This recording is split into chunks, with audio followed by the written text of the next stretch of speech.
सभिनी खे ख़बर आहे त जंहिं मक़सद लाइ असां आया आहियूं हिते मक़सद गॾु थियण जो मक़सदु इहो आहे त बाबा हाणे तयारी पकड़ियो वेठा आहियूं वर खयल आहिनि असांजा।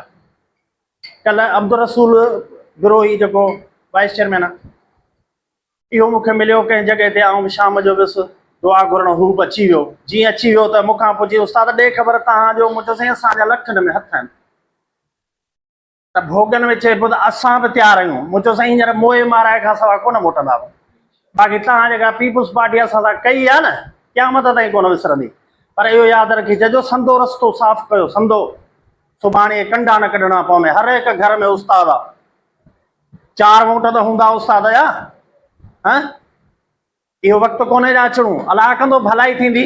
पर हिकिड़ो मिसाल जी ॻाल्हि थो करियां को मूंखे यादि आहे हिकु अहिड़ो वक़्तु अहिड़ो बि आयो इलेक्शन ताज़ी अची वई असांजा मुतालबा उहा शइ आहे हर ड्यूटी करण लाइ तयारु आहे ऐं करे ॼाणे थो। भले डीसीअ खे चओ त तूं अची त ड्यूटी करे ॾे। हाई क्लास जा डॉक्टर असां था अचनि जेके पंहिंजो प्रिज़ाइडिंग ऑफिसर थी था अचनि ख़ुदा जो कसम पघर पियो वहे। असां प्राइमरी उस्ताद आहियूं उहे हुनखे सम्झायूं त सही हीअं कयो। इहा वॾी ॻाल्हि कान्हे।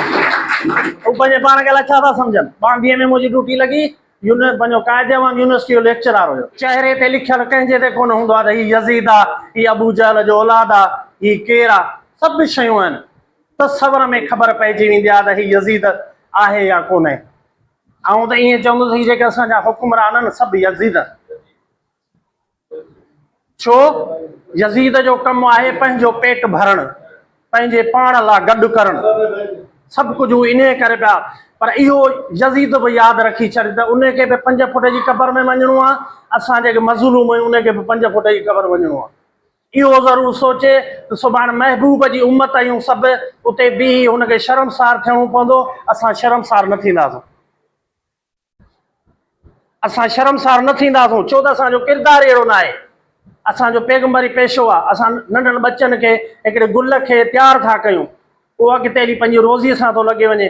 भला कहिड़ी पघार असांखे न ॾींदो पर दुआ त कंदो थधी छांव में त वेहंदो। हाणे न यज़ीद जे मुक़ाबले लाइ लाज़िम आहे हुसैनी काफ़िलो हूंदो तॾहिं हुन सां मुक़ाबिलो कंदो ॿियो केरु न करे सघंदो। ऐं उहो हुसैनी काफ़िलो अहिड़ो हूंदो जेको हटी न सघे। ही पंहिंजो हुसैनी काफ़िलो आहे। सभु आहियूं सभु भाइर आहियूं। ऐं अकेलो उहिदेदार कुझु बि कोन्हे साईं गुलज़ार बि कुझु कोन्हे। तव्हां सभु असां सां गॾु आहियो तव्हां असांजा बाज़ू हुयो अॻियां असां हूंदासीं पोयां त हूंदा। ज़िंदगीअ में लम्हा ॾिसंदा आहियूं ईअं कुटियूं जीअं चोर खे सज़ा ॾिबी आहे।